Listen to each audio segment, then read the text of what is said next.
Hi, welcome back to my channel. I am a Jen who reads, and this is my video of all of my favorite books that I read in 2023.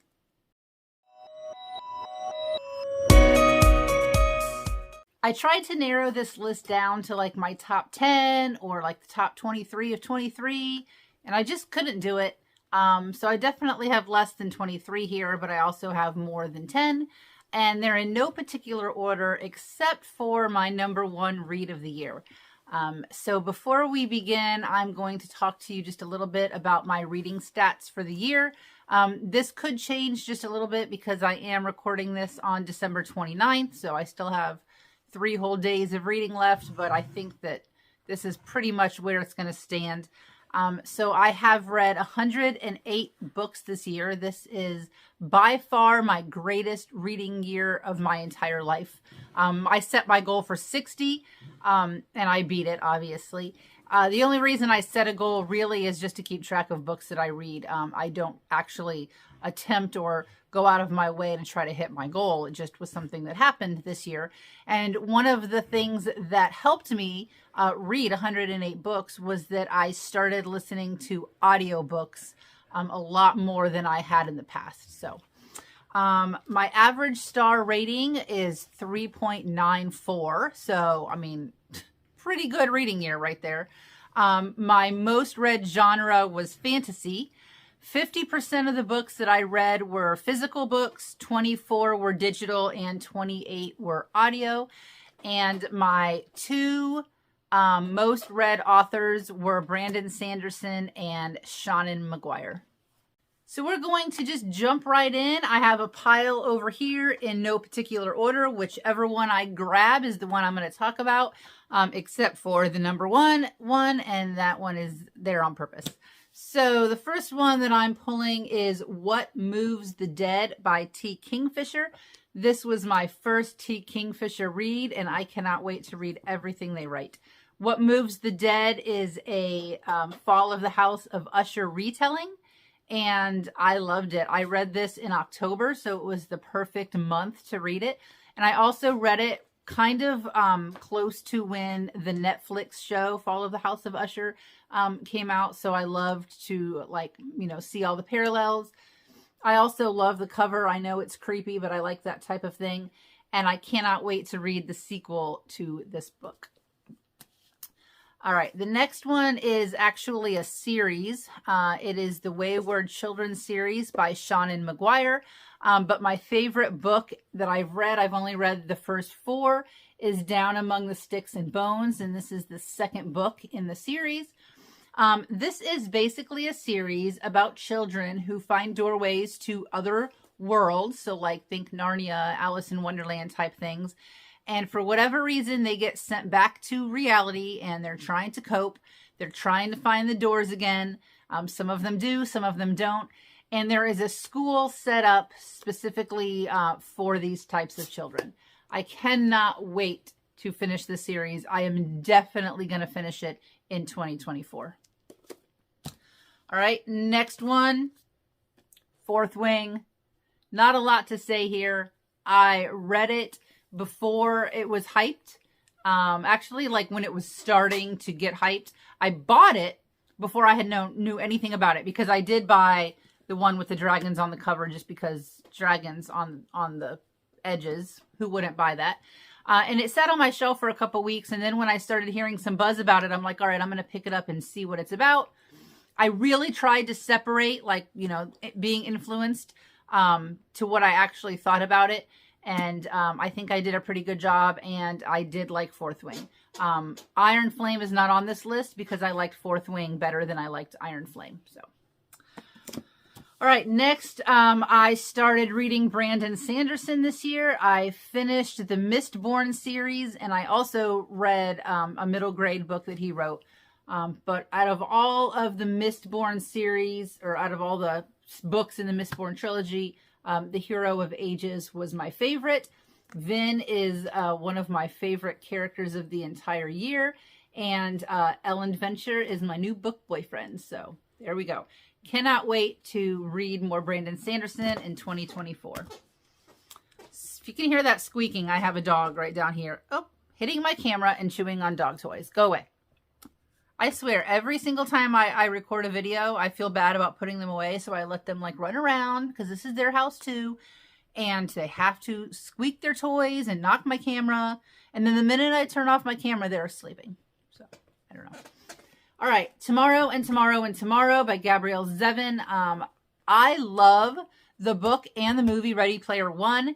And if you know anything about Ready Player One, the creators of the Oasis hid a ton of Easter eggs in the game that came directly from their real life relationships and romances and failures and successes.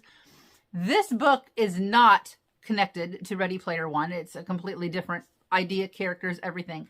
But if you were to say, I wish there were a book all about just the Easter egg building and the life of the video game creators and all the stuff that inspired their Easter eggs, this is the book for you. I love Gabrielle Zevin's writing, and I actually picked up another book, The Storied Life of A.J. Fickery, because I have seen so many other booktubers and book influencers say that that's a 5-star read for them, and so I can't wait to get to that.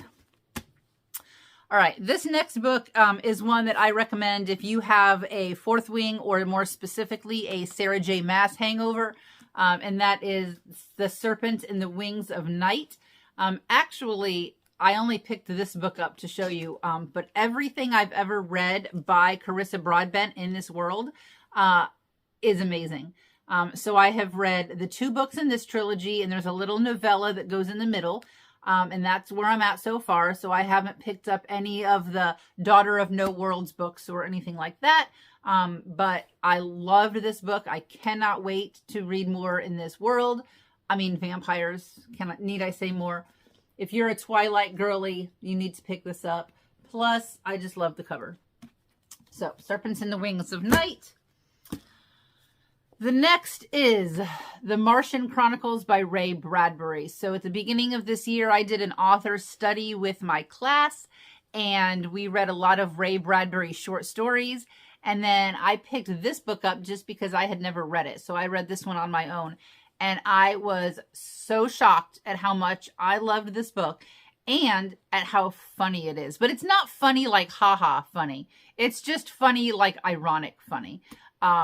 So I definitely recommend this book, and it's a really quick read, and it's super entertaining.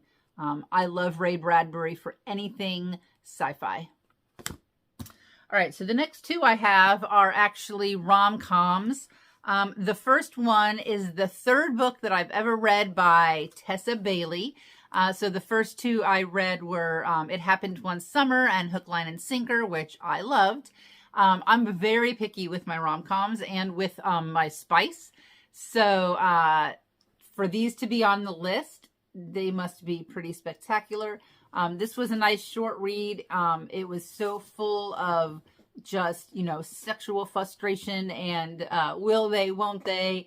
And I mean, also tattoos. So loved this book. I can't wait to read more by Tessa Bailey. My other go-to rom-com girly is Allie Hazelwood, and I am in love with her STEM series. So, of course, Love Theoretically had to make it on the list.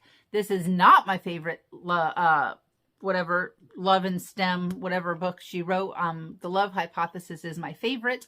I don't know if that's just because it was the first one I read, so it's kind of got a place in my heart or whatever. But I love this. And Allie Hazelwood has some amazing stuff coming out. I just bought Check and Mate. I haven't read it yet. And I'm super excited for her book Bride to come out later next year. Okay, so that leaves us with my #1 read of the year. This took me by surprise. I was not expecting to love this book as much as I did. And I'm going to be honest with you. The reason I bought the book was because I loved the way it looked. It has a purple cover, but it's like a dusty purple cover, if that makes any sense. But then it has red sprayed edges. And so I went and picked up Assistant to the Villain. And I cannot even tell you how much I loved this book. The slowest of slow burns I have ever read, first of all.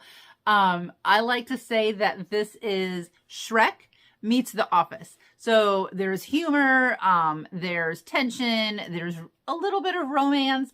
There are the funniest characters in it. This little guy right here is Kingsley, and he is a frog that wears a crown, and he communicates only with one word, phrases on this little sign that he has right here. So I am desperately looking everywhere for a frog with a crown to put on my bookshelf next to this book.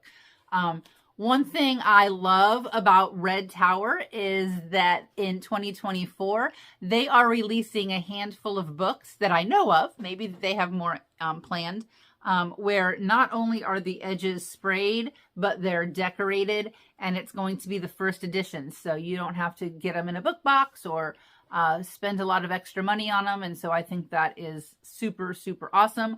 Hannah Nicole, however you say her name, Maher. So I didn't know this when I read the book, but apparently she had a series of videos on TikTok called Assistant to the Villain. And that is what inspired this book. So the success of those videos is what inspired her to make a book. The downfall, the only negative that I can tell you right now, is that the second book is not scheduled to come out until September of 2024, which I'm super sad about. But it is what it is. So I would love to know what your top books are for 2023, because I am always looking for books to add to my TBR, which keeps growing and growing and growing, by the way.